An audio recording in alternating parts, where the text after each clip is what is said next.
Yo, may bago naman tayong project mga kapalong dito yan sa Dasma. Samahan nyo kami. Alright, intro muna tayo.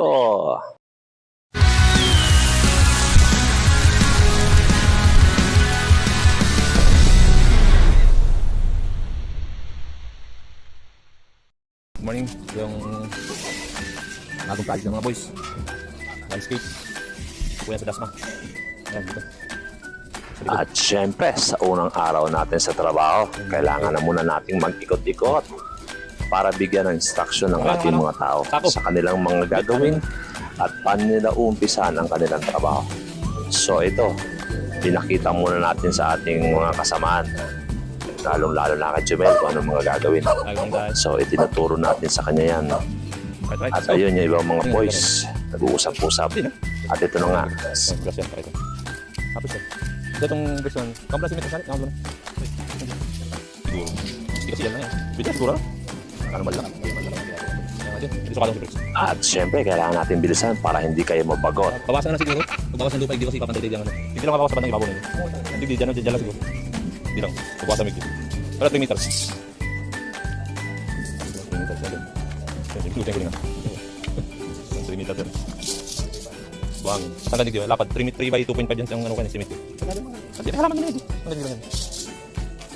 Sabi siya mo sa 2.5. Bahala lang. Kasi grass ano naman yan. Halaman naman ano dyan.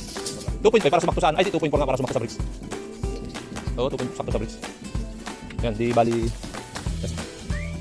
Sarang metro kayo, 5.5 dyan. Hindi, 2.4 lang. Tapos yun, ingatan lang wire na ta. Buhos na. Ang ulay. Oo, ang ulay mix dapat. Step na, no? Tinawag sa tutorial dyan sa pagbuwang na daw siya.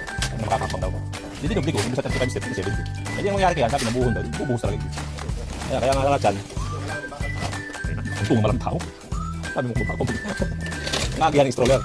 Nang sa kanya yung concrete. Bakit ito? Uy! Ang nga sila. Yan mo, alas 2 na tarang kabot. Nakatingtog ka pa. Ang lahat yan. Ayan na, ibabaw na lang ito. Yung mga bato-bato lang din. Doon man ang mabawas ka mo sa balde. At dahil matagal na rin sa akin yung mga tao ko, alam na alam nila kung anong gagawin pagdating sa landscape. Kung paano linis, paano diskarte. Kaya dito ko sa mga yan, sipag at sisaga nila. Mabawasan talaga ng mga duso kasi malagap din soy. Hindi, reject lang talaga siguro. Reject mo pala talaga. Ano na sabi ng bayar na ayoko niyan yan. Eh sir, bago lang po yan. Hindi yan, ayoko talaga niyan. Hakot si Watsile yan. Dito sa project namin dito sa Dasma. Ayan, kung gagawin namin tayo. Medyo pinabigyan lang tayo ng walang-walang, kulimlim lang pero kaya naman. Ayan. Sila, clearing nyo yan. Kay Didi Junel. Hadji, Watsile. Ayan, hanggang dito nagawa namin. Ay, thank you po Lord. Sobrang lalim ng mga... Sabi ko, dos lag, lago mo, kalahati ng parita. Ano ba yung dos mo hanggang tuhod mo na? Partner pa kayo magkapatid. Kaya magkamukha na talaga niya. Diyo, kayo, tingin kayo pareha. Diyo. Di, tabi nga kayo sa bukat lang. Medyo lugi-lugi lang siya ng konti. Pero medyo sa mata, medyo malaki-laki yung Cardi. Sa'yo maliit-liit. Aray ko. Siya, di, kagatan sa likod, buwan doon sa likod. Di Watsile sa piska, di nagubro, patakas ang mukha nito ni Watsile. Ayun din. Pakaramdam ko si Putakti para reklamo sa mukha ni Watsile. Tambak man talaga si Putakti doon sa bimbing niya. Si Watsile nasa sabi ni Watsile, aray. Bali, wala. Lang, ano natin? Ano, Watsile? 550, balik ka sa... Para pumayag siya. Pagka gabi-gabi ko, arawan mo din 50. Oh, sige! Ibabawas ko. Oo, 100 na lang. Okay, sige. Sige. Watsile, ano? Ayos na yun. Pero makakabili ka kagad kahit hindi ako dapat siyang ano. 100, iPhone kagad.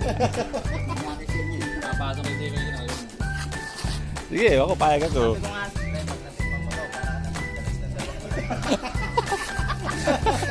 Pero hindi not.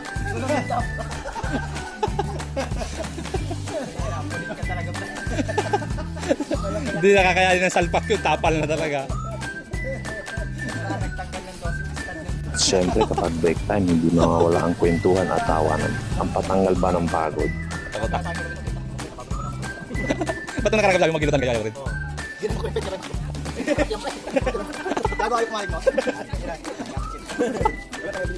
Oo nga. Hanggang ngayon wala pa rin asawa. Doon ang ibig sabihin nun. Diba? Magtaka ka na. Pag nagka-asawa kasi sa Kaya kasama ko sa akin yan. Bakit na, bakla? Eh, utang ina, init pa ako, no? Kala ko babae. Binintang pa yung jacket ko, 500 lang. Yan yung mga daliri. Binintang mo pa rin siya. Binintang mo pa rin. Clear na At yan. ayun na nga mga kapalong, natapos na naman ang isang araw namin. At ito nga pala ang first day namin. So abangan niyo pa po ang mga susunod namin sa day 2 hanggang day 5 ng aming mga ginagawa. So abangan niyo kami mga kapalong. Para may marami din kayong matutunan. Tuturuan ko rin kayo ng mga diskarte sa pagla-landscape. Linis na rin. So guys, eto na muna tayo ngayon. Please subscribe, follow, like and share mga kapalong. Umangani!